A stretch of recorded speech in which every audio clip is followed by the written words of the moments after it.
kita akan menerima firman Tuhan untuk hari ini. Marilah kita terlebih dahulu berdoa.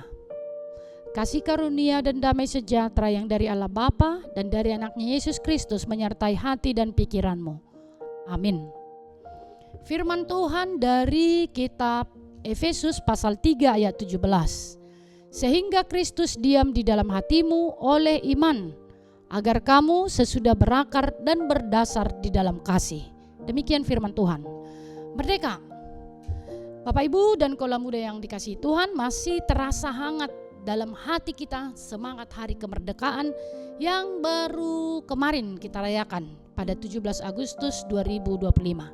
Sebagai bangsa, kita mengenang perjuangan para pahlawan yang rela berkorban demi kebebasan. Selanjutnya, sebagai umat Allah, kita diingatkan bahwa kemerdekaan sejati tidak hanya menyangkut pembebasan fisik dan politik, tetapi juga pembebasan rohani, sebuah hidup yang berakar dan bertumbuh dalam kasih Kristus. Sebagai bangsa yang telah dimerdekakan, mari kita isi kemerdekaan ini dengan hidup yang berakar dalam kasih Kristus, menjadi berkat di tengah masyarakat, membangun persatuan dan menebar damai dimanapun saudara berada. Kita hidup di zaman penuh gejolak, krisis moral, relasi yang rapuh, dan tekanan hidup yang membuat banyak orang kehilangan arah. Dalam dunia yang terus berubah dan menggoyahkan, firman Tuhan hari ini menuntun kita kepada fondasi yang tidak tergoncangkan, hidup yang berakar dalam kasih Kristus. Iman bukan sekedar tahu tentang Tuhan, tetapi hidup bersama dalam Tuhan.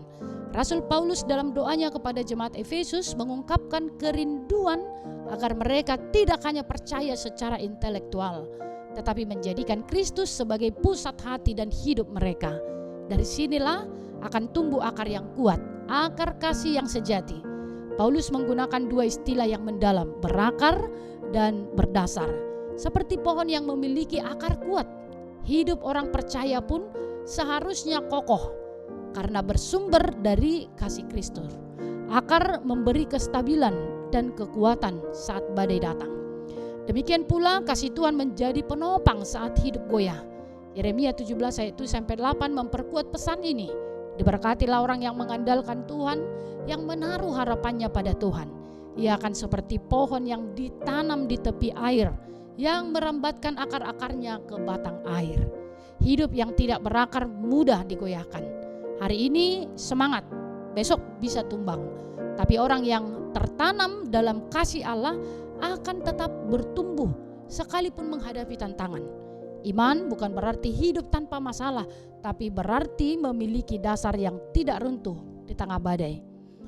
Dallas Willard pernah berkata, formasi rohani bukanlah tentang membuat manusia menjadi lebih religius, tapi menjadi pribadi yang mencintai seperti Kristus.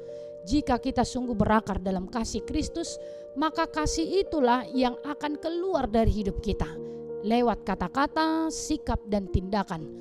Dan untuk bisa berakar, kita harus membuka hati. Kristus tidak akan memaksa masuk. Ia mengetuk. Kita harus menyediakan tanah hati yang siap ditanami, tanah yang lembut karena doa, siraman firman, dan pupuk dari komunitas rohani. Ada banyak hal yang bisa mencabut akar kita, yaitu kesibukan yang melalaikan, kenikmatan duniawi, dan luka batin yang belum sembuh. Maka kita perlu terus menjaga dan memperdalam akar itu. Saat badai datang, orang lain akan melihat bahwa kita tetap berdiri bukan karena kekuatan kita, tetapi karena kasih Kristus yang menopang. Bapak Ibu dan kaula muda yang Tuhan kasihi, ingatlah, kasih Allah bukan hanya pondasi, tapi juga sumber kehidupan. Mari jadikan Kristus bukan hanya bagian dari hidup, tetapi pusat dari segalanya.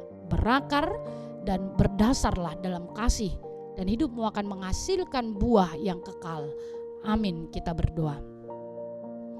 Syukur bagimu ya Allah yang senantiasa mengasihi kami, dan kami mau menjadi orang-orang yang melanjutkan kasih Tuhan dalam kehidupan rumah tangga kami, dalam kehidupan masyarakat atau dimanapun kami berada, sehingga kedamaian, keadilan, kebenaran boleh kami salurkan melalui kehidupan kami masing-masing.